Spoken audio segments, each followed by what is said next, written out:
So there's a lot more to bullying these days than there used to be when I was a kid. Hi, today I am going to talk about bullying, and more specifically my experiences having been bullied. Basically this video is inspired by basically a couple of weeks ago I got into an argument with somebody. It was the stupidest thing, honestly, it really was. She asked a question and a bunch of people answered the question, but we didn't give her the answer that she wanted. And we tried to put it as politely as humanly possible, but she decided that because we didn't give her the answer she wanted, that we were bullying her. And it was all a bit strange and weird, and I just found it kind of hurtful because I have had experiences having been bullied before, and I just find it really hurtful to think that somebody thought I was bullying them. Because when I went over and looked at what I'd done just to make sure, because you had that moment of self-doubt, I looked back over and yeah, I definitely don't think I was bullying her. So I wanted to talk about my experiences having been bullied, and maybe some things that are like the differences between bullying and not bullying. So basically, when I went into comprehensive school, which is roughly around the same as high school age, but it's the UK version, so and I'm not sure what it's called elsewhere. I was a complete swot. I got pretty good grades, I was really interested in learning, I loved school, and I got picked on for being swotty and wanting to learn, which, when you look back at as an adult, that's just the weirdest thing, that people want to hurt you because you're interested in learning. It's such a weird thing. So when I went into comprehensive school, big swat, got bullied for it, tried to complain about being bullied for it, and teachers completely ignored it. So I told my parents tried to get involved. One thing I will never forget is one of my grandparents went into my head of year's office to talk about it, to say, this really isn't okay, especially in a school that claims to have a zero tolerance policy on bullying. And he put his feet up on the desk and said to her, "You need to be street smart to be at this school," and basically said he wasn't going to do anything about it. A few weeks later, I was trying to avoid people that I knew would pick on me, and I managed to run into a different group of people, and on what was supposed to be the year 7 yard that we were told was only for year 7s, but these were all older girls, and one of them grabbed me by my school tie and screamed at me for having tried to get them into trouble from them picking on me, and she grabbed it so tight I couldn't breathe. I just totally blacked out. I wasn't totally sure what happened until the next thing I knew I was in my RE teacher's classroom and she was freaking the hell out. She was seriously the only person who really ever did anything. What had happened was they'd grabbed me around my school tie and I couldn't breathe. I don't know if I did actually pass out or if I just, if it's just something I've kind of blanked out at a later date, because the human mind is weird, and you do tend to try and blank out stuff that's a bit traumatic sometimes. And I had a massive red ring around my neck, and that was not in the least bit cool, and my parents obviously found out, because there's no way I could hide the fact I had a massive red ring around my neck. And they tried to get something done again, and again the school's response was meh.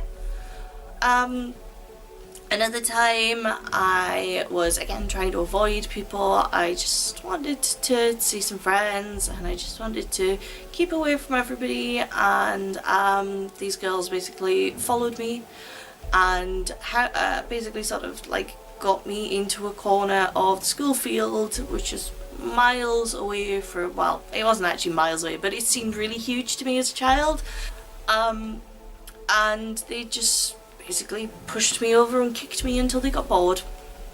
and I was covered in bruises. I was really hurt. I was temporarily kind of worried that something had broke, but obviously I managed to get back up again, and yeah, I didn't break anything, but I was very worried at the time, and again, absolutely nothing was done about it, so my parents just took me out of school. Because I'd been taken out of school, I couldn't get in anywhere else because it was decided that I was a troublemaker, despite the fact that I was the one being picked on. I couldn't get in anywhere else, so I was home educated from then, and you know, my parents did the best they could, getting me supplies and getting me decent lesson plans and everything, but my education really suffered as a result of that. To this date, I still only have one GCSE. That was GCSE in English, and I got a B for that. GCSE is like the first set of kind of important-ish exams you do in the UK. After I did my GCSE, I went to college. I had been intending to become an archaeologist because I thought that seemed like a fun and interesting thing to do, and I was really interested in history. My course got cancelled. I stuck a pin in the prospectus. I was like, oh, I'll do fashion for a year. Then here I am. That lasted. Yeah, so I never really got back into the archaeology side of things. I got really into fashion and arts, and I did pretty well at college. I came out of it with like I said, 2 A-levels. I did do like half an A-level, which was an AS, but like they run out after a few years, so I don't think that even counts anymore. National diploma, and then I went on to sit a degree in fashion and textiles, and it was awesome. However, along that way I started getting involved in Lolita fashion, and this is where the second kind of bullying came in. Now, I totally admit that I was probably a bit of an idiot when I was in my mid-teens. I very likely posted things that weren't all that lolly online.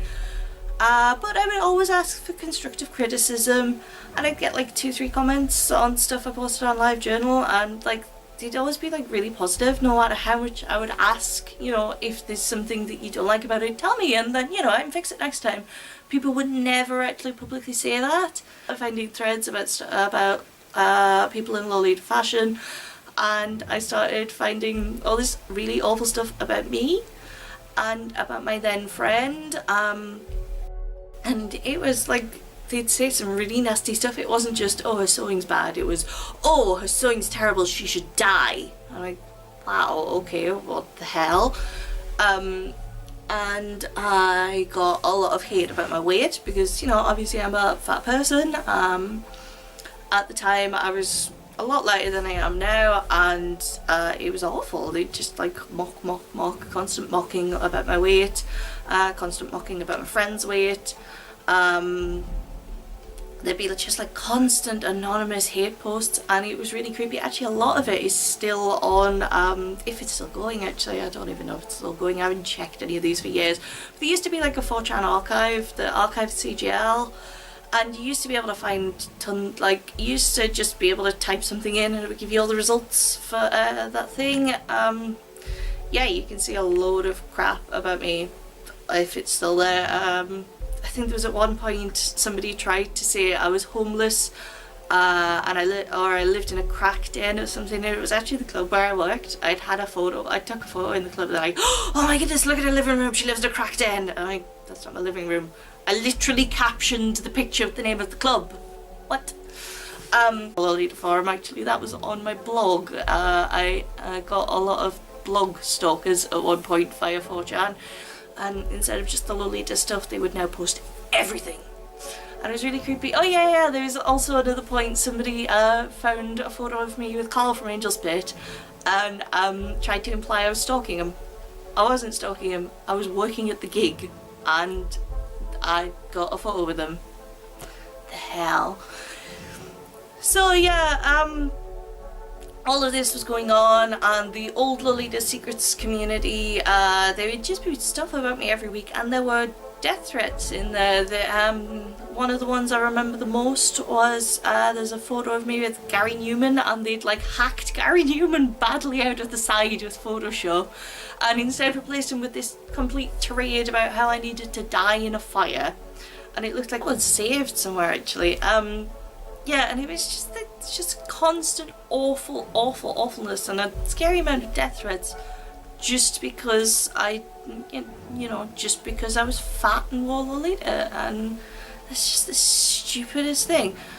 And also in amongst this, I discovered partway through this, after somebody forgot to trim her screenshots properly, that someone submitting a bunch of these Lolita secrets was somebody who I'd considered a friend, and that really hurt, finding out that it was her. It just really stung, and I'd really trusted her, and I didn't know who to trust anymore, and it was awful. And the more this went on, like, the more people would say to me, like, you should really do something properly about this, but like, it was hard for me because I was just like, well, it's the internet. The internet's not real. But actually, the older I get, the more I think I really should have done something about this, because the internet is real, and no matter what these people online say, yeah, actually, yeah, they really can hurt you with this stuff. It can have quite a really awful psychological impact on people, just this constant stuff. And yeah, you can turn the website off and you won't be able to see it anymore, but, you know, people are still saying this shit. And is somebody you know in real life, what if what if somebody you thought you could trust is saying all this online? That's that. So yeah, I have brought it up in videos before. One of the pieces of advice that comes up a lot, and did used to come up for me, was well, if you ignore it, it'll go away. But it doesn't. I think actually, although I said I was going to steer away from politics at the moment is a great example of why ignoring it just doesn't mean it'll go away at all. It just means it'll get bigger and bigger and bigger, and nothing will ever change. Yeah, I am always of the opinion that if you can fight back, you should fight back. Yeah, as I said, I was gonna talk about what is bullying and what isn't bullying with some examples, and like my 2 life experiences there. So yeah, being mocked, ridiculed and outsided because I wanted to learn, that is an example of bullying. It's a scarily common example of bullying I've discovered as I've got older. I've met lots of people who've been through very similar experiences. That is a good example of bullying that had physical consequences as well as mental consequences. Actually totally screwed me up for years. Lying anonymous death threats, yeah, that's another example of bullying. It doesn't even need to be death threats, just threats of violence and things like that. That is bullying, no matter who says it's not. It is, it really is. What I wouldn't say is bullying, I wouldn't say if my example I first gave, if you ask a question and people don't give you the answer you want, then I don't really regard that as bullying. However, if you say that you're not happy with the answers and then they go on to send you death threats, that totally is bullying. Or they stalk you at work or whatever, yeah, that is bullying. But I wouldn't say, not getting an answer you wanted is bullying in itself. But I feel like I've rambled around in a circle a little bit here, but kind of my main point was that if you feel like you are being bullied, maybe take a look at it and work out whether you are or aren't really being bullied. And regardless, you should maybe get some advice from people, because even having somebody else look at it and, say, well, maybe I don't think they intended it the way you're reading it, or actually, yeah, I do think they were being quite harsh. Yeah, that can be a really great help, having somebody else look at something as well. So anyway, I hope none of you are being bullied. If you are, then I hope you can solve it, and I really hope that this video hasn't just been me rambling, and I hope it has been helpful or will be helpful to somebody to listen to my experiences. Right, well, I will hopefully see you for a much more positive video next time. Goodbye for now.